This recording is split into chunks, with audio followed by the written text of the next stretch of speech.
Those who thrive in this world are those who understand that it's about spectacle and not about substance. Donald Trump is a classic example of this. He's a guy who totally gets spectacle, as a lot of proto-fascists do. Fascism is all about symbol and sensation and spectacle. And so by creating a political world of spectacle as opposed to a world of substance, you actually create outlets and openings for fascism which weren't there before. And the rise of the far right across the world, to some extent, is a result of the complete degradation of political journalism. Political journalism should be about the issues that affect our lives, what the policies are, what the ideas are. Every year these get less and less of a look in favour of the personalities, and the more outrageous those personalities, the more coverage they get because they contribute to the spectacle. How did this reality TV star, Donald Trump, become president of the United States?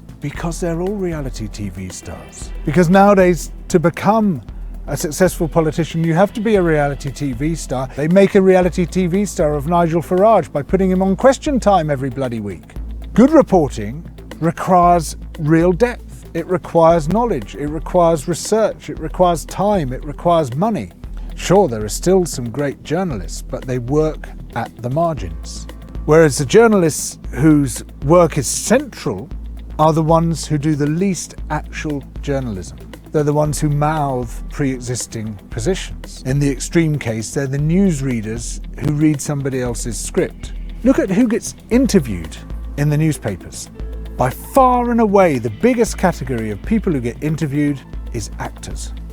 There's loads of professions in the world, loads of people doing really interesting and fascinating things, and yet it's actors. And of course what the actor represents is spectacle. The actor is there to present spectacle because spectacle is the central feature of the media and substance is peripheral.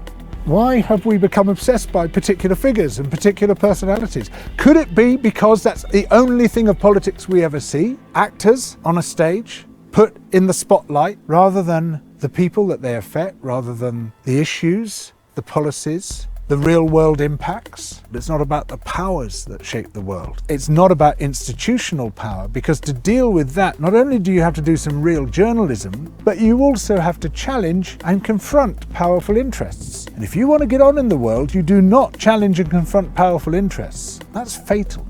Basically, the media is one big dinner party. The senior figures, they tend to know each other, they tend to have very similar backgrounds, and they think they represent the world. They think they're ordinary Joes and Janes. And then when people ask for something different, when they want a politics which actually represents them, when they take to the streets to complain about the fact that they can't get good jobs, good houses, that the living world is falling apart, that climate breakdown is happening in front of our very eyes, they're treated as irrational, crazy, marginal. Who are these people? How dare they? What are they up to? So you can't report them in a balanced or measured way. Who is Spider-Man? He's a criminal, that's who he is. You have to see them as some horde, some rabble, behaving in a completely irrational way, even if what they're representing is people's genuine demand for a fairer world than the one we got at the moment. I know this. I've been in this game for 33 years now, and I've gradually become aware of the total detachment of senior media figures from those on whose behalf they claim to speak. It's a chilling realization to see just how removed, how unrepresentative of the world that they claim to report. So is the media reformable? Could Rupert Murdoch be persuaded to change his mind? The Bartley brothers? Lord Rothermere? Could the BBC be turned into an organisation which actually focuses on the substance rather than the spectacle?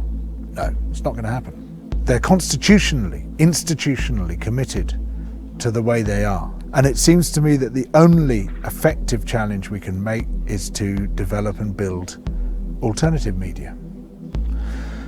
I can think of Double Down News as one potential example.